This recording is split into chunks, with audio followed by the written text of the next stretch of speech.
Assalomu alaykum. Anglayotganinglar Şinjan Xalq Nashriyoti 2000-yili 1-oyda nashr qilgan roman Ili to'lqinlari. Avtori Abdurahmon Qahar. 2-qism. 12-bob.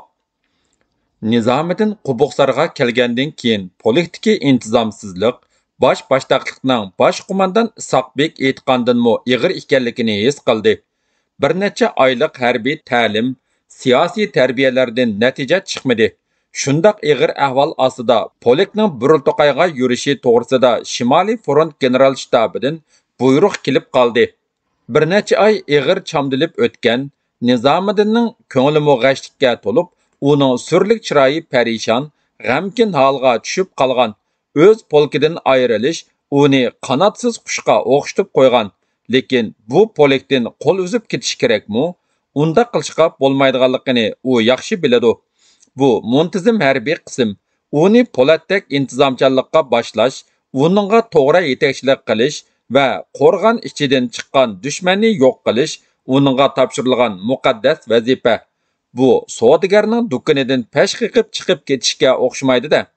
Qo'shinni boshlab yurishga otlanish oldida turgan Nizomiddinga qiyin, chigish masalalar o'z soyasini tushirib turadi. Qo'l ostidagi divizion skadron komandirlarining ko'pchilikka ishnishimi qiyin bo'lib qolgan. Shu ahvolda u kim bilan yurish yo'nalishini muzokara qilish mumkin? U Botir G'ozi va muhofizatchi Aqilbekdan boshqalarga ishnolmay qoldi. Hech qachon duch kelmagan ig'ir ahvol uni qiynashga boshladi. O'g'iq shakllik oy o'ltirib ketganda Nizomiddin polik shtabiga Botir G'ozini chaqirib kirdi va Aqilbek ikkisiga mundoq dedi: Ahvol ig'ir, yo'ldoshlar. Ilingan ma'lumotlarga qaraganda Osman Gomindanning Guchingda turishliq diviziyasi bilan davomli aloqa qilyotidi. U bir polkni Gomindan bergan yangi qurollar bilan qurollantirib bo'lgan. Texi bizning Sarsunba polkimizning bir qismi uningga qo'shilib ketgan. Hozir uning askariy kuchi 4000 ga yetib qoldi. Ig'ir yer shuki, xalqning bir qismi uningga qo'shilib ketgan. Banditlar bilan aldangan xalqni farqlantirish qiyin. Hammasining kiyimi puxracha. Ular men bandit deb peshonasiga yezib olmaydi-da. Yana bir ig'ir ahvol bizning polikning ko'pchilik komandirlariga ishonch qilib bo'lmayotidi. Xabaringlar bor. Otlarga polik tamg'isini bosmaymiz desak, birinchi divizion komandiri hukumat bizga ot bergani yo'q.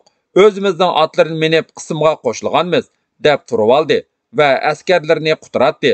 Qurol yaroqlarning tizimini olamiz desak, 2-divizion komandiri biz qurol yarog'ni Gomindandan tartib olgan. Qo'mondonlik bizga qurol bergani yo'q deb biz bilan terkashdi. Polikning moliyasi qalayimqon, daftar yo'q.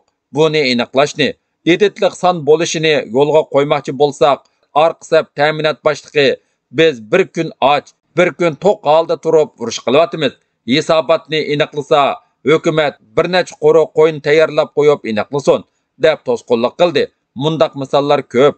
Qisqasi, komandirlarimizdan ozchilik bizning yo'lga qo'ymoqchi bo'lgan tadbirlarimizni qo'llaydi, ko'pchilikka qo'llamaydi.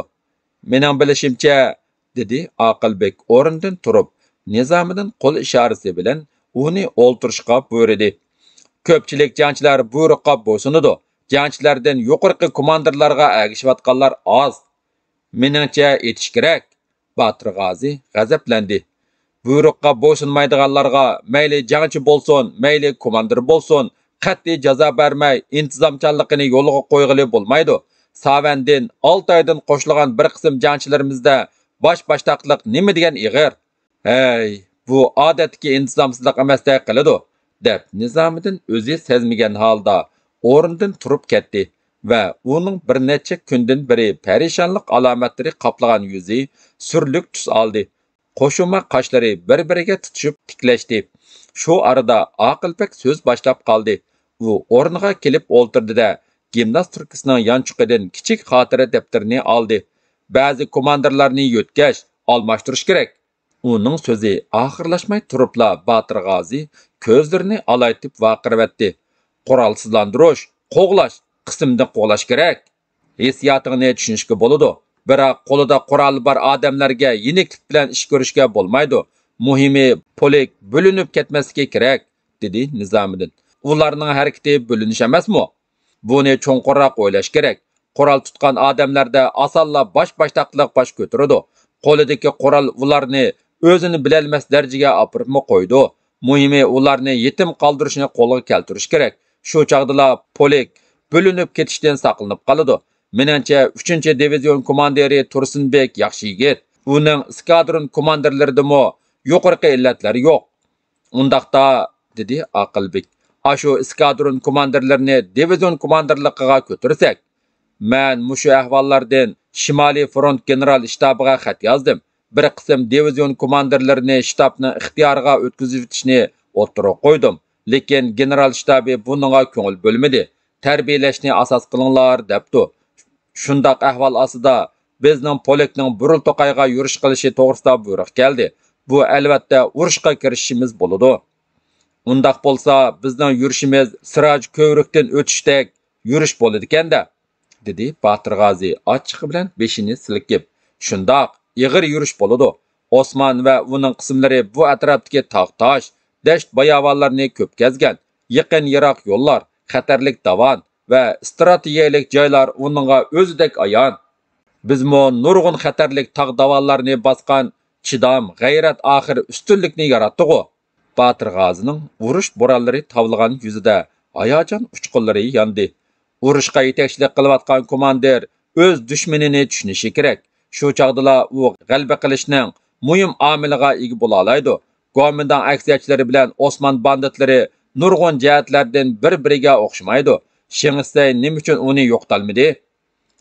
Nizomiddin yarim minutdak jim turib qoldi. Batir G'azi bilan Aqilbek uningdan ko'z uzmay qarab turadi. Nurg'un sabablar ichida muhim bir sabab uning mushu yerlik bo'lishi, yer sharoitini puxta bilishida. Gitler Rossiyaning 40 graduslik sovuqlarining o'z armiyasiga birdan yomon ta'sirini yaxshi tushunmadi. Mana bu sharoit Gitler armiyasi uchun o'ng'ishsizlik paydo qildi. Qizil armiya uchun foydali payt yaraldi. Bundaq ahvollarni hisobga olmasak bo'lmaydi. Batir G'azi Nizomiddinni birinchi qatim ko'rib so'zlariga ixtiyorsiz qoyil bo'lgan odamdek uning chiroyiga tikilib qarab ketdi va bu qadinas polik komandirining peshonasidagi qo'riqlarning ko'payib ketganligi ham bu yerga kelgandan beri judab ko'zlarining pildirlab qolganligiga ichindi. Komandirga to'ydirmasdan tortdi. Nizomiddin kona ikki jangchisi bilan qilgan bu suhbatdan ichi qarni bo'shab, ko'nglidagi burxturumliq g'ashliklar tarqalib ketgandek o'zini yenik sezdi.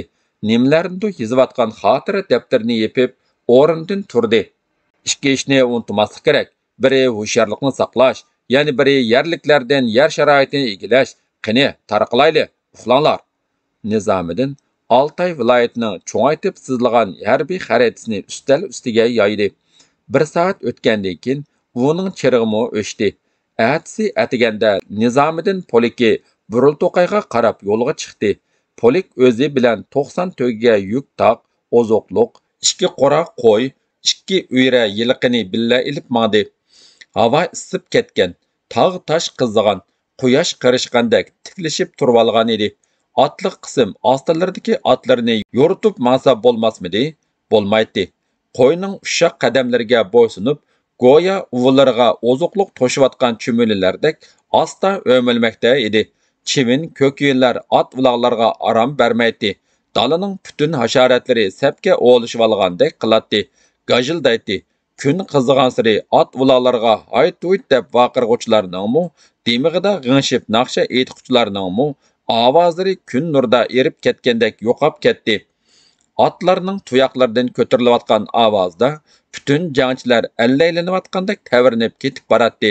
Bu izlangulik bilan besilayotgan qadamdan Nizomiddinning ichi pushdi. Atimalim naqsha aytishga buyruq berdi.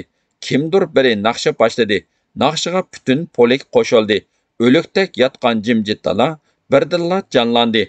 Atlar, to'gilar, qo'ylarmi sagaklashib, salpaygan quloqlarini ko'tarishib, qadamlarini ildamlatdi. Jangovar yurish bilan cho'llarda qoldi izimiz, gul chichakka purkinar izimizdan atimiz.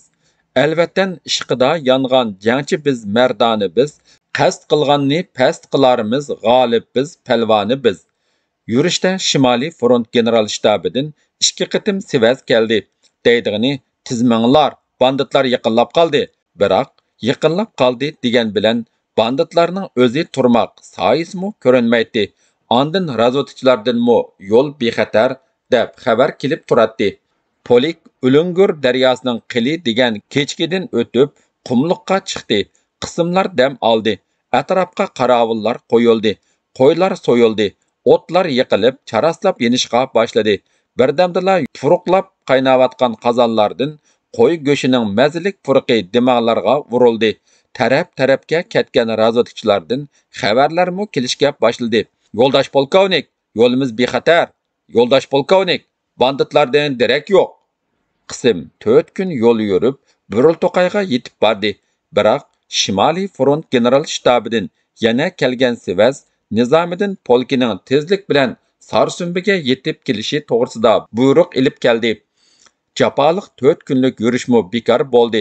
Nizomiddinmi, polkning komandir jangchilarimi bu ishlarga hayron edi. General shtabi nima qilyotidi? Nima o'ylayotidi? Deb tit bo'ladi Nizomiddin. Qani bandit, biz Burulto'qayga nimishga keldik? General shtabining razvodkisi nimani bayqayotidi? Nimadan xabar beryotidi? Bundaq behuda buyruqlar polkimizni oz xo'rtamdi. Amal qancha? Buyruqni ijro qilmay mumkinmi? Ochiqida soqol burtlari kirpining tikinidek tikanlashib ketgan Nizomiddin Burulto'qayda bir eskadron jangchini qoldirdi-da, qolgan qismning shimolga qayrilib, Irtishga qarab mengishga buyruq berdi. Polik o'rinliq bilan yurmoqda edi. Xuddi cho'lda suvsiz qolgan karvondek jangchilarning ruhi tushgan. Ular qandoqdir biror izitqu adashtirib ketib borgandek qadamlarini ishonchsiz bosatdi. Yili biror buyruq kelib, yana kayniga yonadigandek ikkilanish ruhi holati hammaning yuzlarida aks etadi. Aniqki, burunqi yurishlarga o'xshamaydigan ruhi holat yuz beryotadi. Jangchi qalbi hammani sezidi. Ularning o'ylaganlari ko'p chog'larda to'g'ri chiqadi. Rost degandek yana buyruq keldi. Buyruqda Xiptiga beringlar, shu yerdan dushman oldini turanglar, deyilgan. Nizomiddin razvodchilar vozvodining oldini mang'uzib, yurish yo'nalishini o'zgartib turishiga bir eskadron jangchining Sarbuloqqa yetib berishi to'g'risida buyruq keldi. U Oltinbek boshchiligidagi eskadronni yo'lga soldi. Polik tez yurib, Irtish bo'yiga keldi-da, kechiklardan o'tib, tushdan keyin Qarajolga yetib bordi. Ko'z bog'lanishga oz qolganda Shimoliy front general shtabidan kelayotgan qat'iy buyruqlar ko'payib ketdi.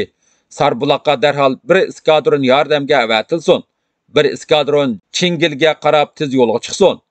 Pilotning o'qida ko'plab kelayotgan bu buyruqlardan Nizomiddinning butun a'zoyi badani jaloqlab titrab ketdi va shundoq kayfi buzilgan holda oxirgi qatim Botir G'ozi boshchiligidagi bir eskadronni Sarbuloqqa yo'lga solmoqchi bo'ldi.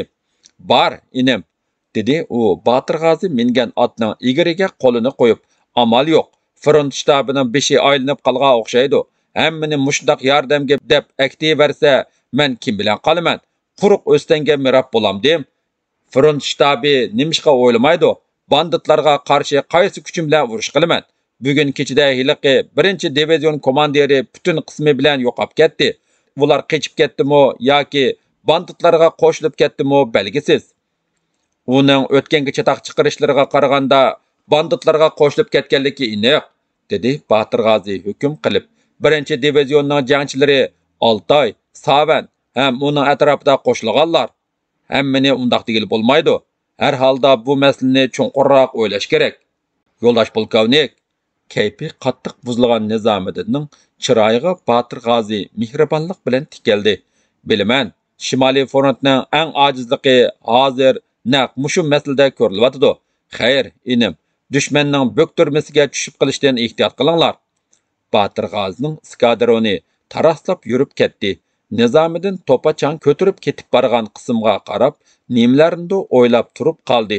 Rostdanmi uning xiyollari qalayib ketgan. Shu topda u Shimoliy front general shtabi joylashgan Sarsumbining qandaq ahvolda ekanligini bilmaydi. Yuz berayotgan g'alati ishlardan u darrov biror xulosaga keladi. Yana o'ylanib, uningdan yanatdi yoki ishkilinib turib qoladi. Yenik mijozlik, atrofliq o'ylashdan xoli komandirlar har qachon qismni uyutqusiz ig'ir mag'lubiyatga uchirtidi. G'uljidan Manas daryosigacha bo'lgan yurishlarda mundaq ochiq saboqlar ko'p ko'rilmadimi? Buni unutishga bo'lmaydi. Biroq hozirgacha Qubuqsardan otlanib chiqqan polkning ozlab qisqa sabablik bo'lib qilishi va buning haqiqiy sababini aniq ko'rsatib beradigan biror belgining sezilmayotganligi uni qiynaydi, azoblaydi. Shu topda general shtabi jangovar muqim holatda yoki umu ansizlik vahima ichida tipirlayotgandigandu va yoki sarsumbada ta'tir quyunlar chiqib uning ko'zini ocholmas qilib qo'ydimi ya? Nizomiddinning xiyollarining tuguni mushu edi. Nizomiddinning keyingi xiyollarini dalillaydigan alomatlar rost deganda sarsumba ko'chalarini kezmoqda edi. Ana ko'chalarda kishilar to'p bo'lishib, bir u yoqqa, bir bu yoqqa tashlanib, dukurlashib yurishatdi. Ba'zilari asabiylarcha vaqirab jaqirishadi, qo'llarini pulanglatadi. Bir to'p bilan yana bir to'p bir-biriga ko'z olaytishadi, devaylashadi, tillashadi, qamcha tanglashadi va silishadi. To'plashib yurganlarning ba'zilari otliq, ba'zilari piyoda edi. Avat ko'chalar so'rinlashgan, do'konlar taqalgan, o'z mollarini maqtab vaqirishadiganlar yo'qolgan. Ushoq o'qachilarning tanzlari pachaqlanib tashlangan. Piva, limonad, kuvas sotadigan o'rus xotinlarining botulkalari chiqilgan. Ana, Qiron daryosining tallar qaplagan bo'yida bir yosh yigit chiqib vaqirdi. "Ey, xaloyiqlar, o't bu yoqqa. Bayrog'imizni nima uchun tashlaymiz? Inqilob qurbonlarini unutib qoldikmi? Oltayni oson ozod qildikmi? Ta'tir quyun chiqarayotganlarni nimishqa to'smaymiz?" Taraf-tarafdan uni ayblashlar anglandi. "Ey, qiltamoq, chush kapshimay. Og'izdan tekkanni tartib tushiringlar." Birisi etini devetib kelib, uning dumbisiga qamchisi bilan bir nechini soldi. Lekin u tosh ustidan tushmadi. Ko'zlarini olaytib, texmi qattiq vaqirdi. "Yoshson Ahmadjon, yoshson Dalilqon, og'zi ur, o'ltir munofiqni." Uninggacha bir nechisi kelib, yosh yigitni tosh ustidan tortib tushirvatdi-da, urib ketishdi va uning yuziga tukurishdi. Tosh ustiga qora soqolliq bir odam chiqib, bo'yin tomirlarini ko'ptirib vaqirdi. "Yoshson Osmon, biz Osmonning bandasi. Siriq itlar izidan mangan kofirlarni o'ltiringlar." To'p ichidan kuchli sadolar ko'tarildi. "Og'zi qumtiq. Ey qora iblis, sen Xudoning bandasimi, Osmonningmi?" Qora soqolliqni siriq soqolliq bir kishi ittardi. Uning ko'zlari choniqidan chiqib ketishga oz qoldi. Qo'llari titraydi. "Dindan chiqqan kofir o'zing bo'lding." Tosh ustiga pakar, deqmaq birisi chiqdi. "Xaloyiqlar, anglayapsizlar o'q ovozlarini. Qizil pochoq kofirlar qechyotidi. Osmonning palvonlari qistab kelyotidi. Xudo uningga madad berdi. Yoshson Osmon." To'p ichidan birisi uni takrorladi. "Yoshson Osmon." To'p ichidan yana birisi "Yoshson Dalilqon" dedi mushtumini egiz ko'tarib. Galoch-guluch mushtishlar, beqindoshlar, tarsildigan qamcha ovozlari birdilla ko'tarilib ketdi. U to'p bu to'p bilan ilishmoqda, boshlar yerilmoqda, qonlar to'kilmoqda. Nechtisi ko'chalarda hushsizlandi, nechtisi dasilib o'ldi, xirqirdi. Kimlardir yig'lashadi, kimlardir kulishadi. Chiroylar dahshatlik tus olgan, tatargan, ko'zlar alaygan yoki parqirishibla qolgan. Tomosha ko'rguchilarmi yo'q emas. Lekin ularmi yava tayoqlardan xoli qolmagan. Ajoyib manzara. Yeli jonlanib nutq so'zlaganga qara. Ana, o'milab qochmoqda. Yana birisi ingrab yotmoqda. Yeli ot ustida turib, g'adaygan qamchisi bilan boshqalarni savg'anga qara. Etidan ayrilib yerga dum tushgan. Jini bormi? Belgisiz. Ana kelyotidi. Mufti kelyotidi. Mufti. Ko'pchilik durrida qilib ko'chaning beshiga qarashdi. Rost, Osmonning muftisi Qabbos mufti kelmoqda edi. Keyniga bir turkum himoyachilarini agashtirib, uzun parejilik mufti ko'chaning beshida haybatlik tusda ko'rindi. Kimdir birisi qattiq vaqirdi. "Xaloyiq, Xudoning ovozini bizga yetkazadigan elchi kelyotidi. Osmon Boturning o'ng qanoti qarlig'ichi kelyotidi. So'zini anglanglar, tinchlaninglar." Qabbos mufti ko'chadan o'lganlarga, ingrab yotganlarga parvomu qilmay, olqonlarini ichib, unlik duo qilib tuvallab kelmoqda edi. sarsumba nijosatdan tozalanish oldida turdi. Amin. Xudo boturlikni baxshanda qilgan Osmon yaqinlab kelmoqda. Uning qadamlariga muborak. Amin. Bizning otimiz, g'amxo'rchimiz, shafqatchimiz Osmon kelmoqda. Amin. Qizil pochaqlar qochmoqda. Kiradigan to'shak topolmay bosh egmoqda. Ular yer bilan yakson bo'lsin. Amin. Oldinib qizil jangirlarga qo'shilganlar tövbe qilib bizga qo'shilmoqda. Qarshi olayli. Amin. Dinimizni dafsanda qilganlar, xotin qizlarimizni oyoq osti qilganlar jazosini tortmoqda. Amin. Top ichidan birisining bom gudukdek ovozi anglandi. Yo'qol, alash o'rdichi, seni kim bilmaydi? Sening qizil suvot hokimiyatini og'dirmoqchi bo'lgan bandit ekanligingni, jinini aran ilib bu yoqqa qochib kelganligingni hamma biladi. Hey, mavu buqidek hurkirganlarning og'ziga uringlar, o'ltiringlar ularni. Top ichidan birisining changildigan uni chiqdi. Biz go'mindandan azar edikmi? Bizni go'mindandan ozod qilgan kim? Osmonmi, Dalilqonmi? Osmonning bulanchiligiga uchirmagan el bu atrofda ozmi? Ashu qonxo'r go'mindan bilan birlashgan odam qandoq qilib bizning otimiz, shafqatchimiz bo'la oladi? Yolg'on, bu sharmandilik. Qabbos mufti qo'llarini planlatdi. Tutib kelinglar uni. Xudo yo'lda terisini ta'tir so'yinglar uning. Top ichida qalaymaqan vaqirashlar avj oldi. Ey xaloyiqlar, qizil jahongirlarning so'zini aytayotganlarni nimishqa tutmaymiz? Nimishqa darga osmaymiz? Nimishqa ot quyruqiga bog'lamaymiz? Ey xaloyiqlar, xalqni ozdirayotgan banditlarni yaqlayotganlarni nimishqa toshbo'ron qilmaymiz? Bizga erkinlik, ozodlik yo'lini ochib bergan Ahmadjonning qismlari emasmi? Yana mushtlashlar, qamchilashlar avj oldi. Lekin hech kim Qabbos muftiga qo'l tekkizolmadi. U shunchalik ala to'pilang, majra, qon to'kilishlar ichidami o'z so'zini takrorlab ketaverdi. Sarsumba ko'chalarida yuz berayotgan bu alomatlarga 3 kun bo'ldi. Bugun rosa avjiga chiqdi. Qarong'u tushganda besilib qolgan bo'lsa-mu, o'q ovozlarining ulg'ayishi uning o'rnini oldi. Davomi bor.